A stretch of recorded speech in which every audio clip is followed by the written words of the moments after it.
ضمیر صاحب آپ آج مہمان ہیں تو آپ سے شروع کر لیتے ہیں. خان صاحب نے خط لکھا ہے, جو خط پہنچا ہے نہیں پہنچا اس سے قطع نظر خان صاحب صحافیوں سے گفتگو میں کہہ چکے ہیں کہ انہوں نے خط روانہ کر دیا ہے, وہ لکھ چکے ہیں. اس خط کے نقصانات آپ کو کیا نظر آ رہے ہیں؟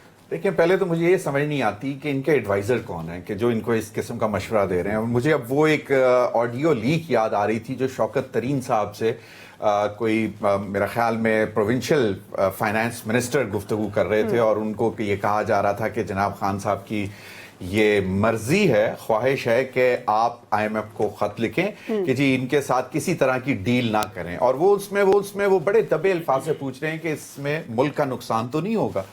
تو انہوں نے کہا کہ نہیں یہ ہمارا رائٹ بنتا ہے, اور ہمارے اوپر تو ان جیسے لوگوں کو جو ہے آئی ایم ایف کے ساتھ ڈیل کرنے کی اجازت نہیں دینی چاہیے.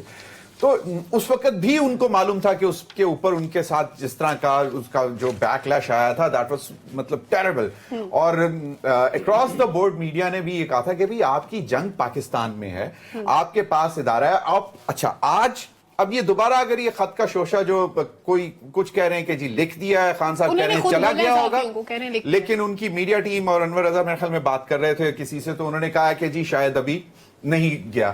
اب مجھے یہ نہیں سمجھ آتی کہ ان کے یہ ایڈوائزر ہیں کون کہ جو ان کو یہ مشورہ دے رہے ہیں. آپ کے پاس فورم, اب اتنا بڑا فورم جو پارلیمنٹ کی شکل میں, آپ سنگل لارجسٹ میجورٹی اپوزیشن ہوں گے, آپ کے پاس اتنی بڑی وائس ہوگی کہ آپ ہر پالیسی کے اوپر اپنا, اگر کوئی غلط پالیسی ہے تو آپ اس کو کوسچن کر سکتے ہیں.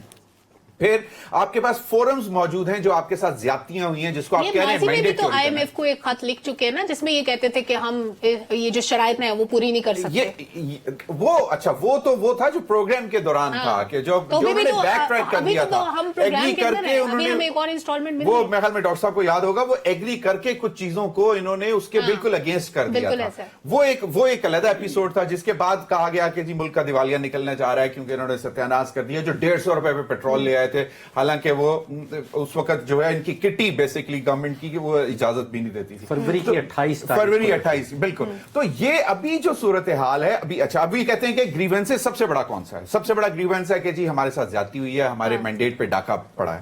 بھئی اس کے لیے آپ کا, جب آپ پارلیمنٹ میں آئیں گے, آپ کنٹینیوسلی آپ اناؤنس کر چکے ہیں کہ آپ اس کے خلاف تحریک چلاتے رہیں گے, احتجاج انتخابی نتائج کے خلاف. پھر آپ کے پاس فورمز موجود ہیں, اسلام آباد ہائی کورٹ ہے, سپریم کورٹ ہے, پھر الیکشن ٹرائیبیونلز میں بھی معاملہ جانا ہے. آپ یہ وہاں پہ جا کے لڑے, آپ ایک تیسرے کو زبردستی بیچ میں کہ جی انویسٹیگیٹ کریں. اور ڈاکٹر صاحب نے کل میرے پروگرام میں بھی یہ بات کی کہ بھئی اس کا مینڈیٹ ہی نہیں ہے, آئی ایم ایف کا مینڈیٹ ہی نہیں ہے کہ وہ, بلکہ انہوں نے تاریخ بھی بتائی کہ جس دن سے آئی ایم ایف بنا ہے اس دن سے آج تک کبھی اس نے کہیں پہ یہ بات نہیں کی. تو یہ مجھے نہیں سمجھ آتا کہ ایڈوائزرز, ان کے ایڈوائزرز کون ہیں؟ وہی جو پہلے تھے خط لکھتے ہوئے ایڈوائزر ان کے وہی ہیں. مجھے خیال ہے وہ کسی کی بات سنتے ہیں. نہیں یہ بھی ہے, آپ کے تو فیوریٹ لیڈر ہیں جناب, اپنے کہتے ہیں ابھی آپ کیا کہتے ہیں ووٹر ہیں. تو میں اس کو کنکلوڈ کرتے ہوئے میں صرف اتنا بولوں گا کہ پلیز ہیو سینٹی.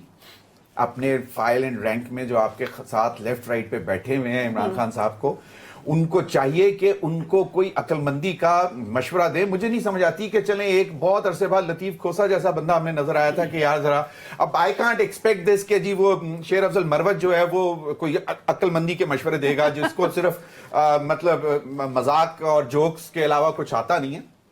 لیکن علی محمد خان ایک بڑا سلجھاوا اچھے نام ہے ان کے پاس, ٹھیک ہے نا. اور سب سے امپورٹنٹ عمر ایوب صاحب جو کہ خود بیسیکلی آئی ایم ایف کے ساتھ ڈیل بھی کر چکے ہوئے ہیں, minister of state for finance بھی رہ چکے ہوئے ہیں, ان کو تو معلوم ہے کہ یہ چیزیں کس طرح لے کے چلنی ہیں. تو مجھے یہ نہیں سمجھ آ رہی ہے کہ یہ انہوں نے یہ اب ایک کارڈ کھیل کے سمجھ رہے ہیں کہ بہت ڈھول بجا رہے ہیں. آئی تھنک یہ ان کو نقصان دے, یعنی ملکی سیاست پہ اس طرح سے دوسرے اداروں کو انوالو کرنا مناسب نہیں ہے.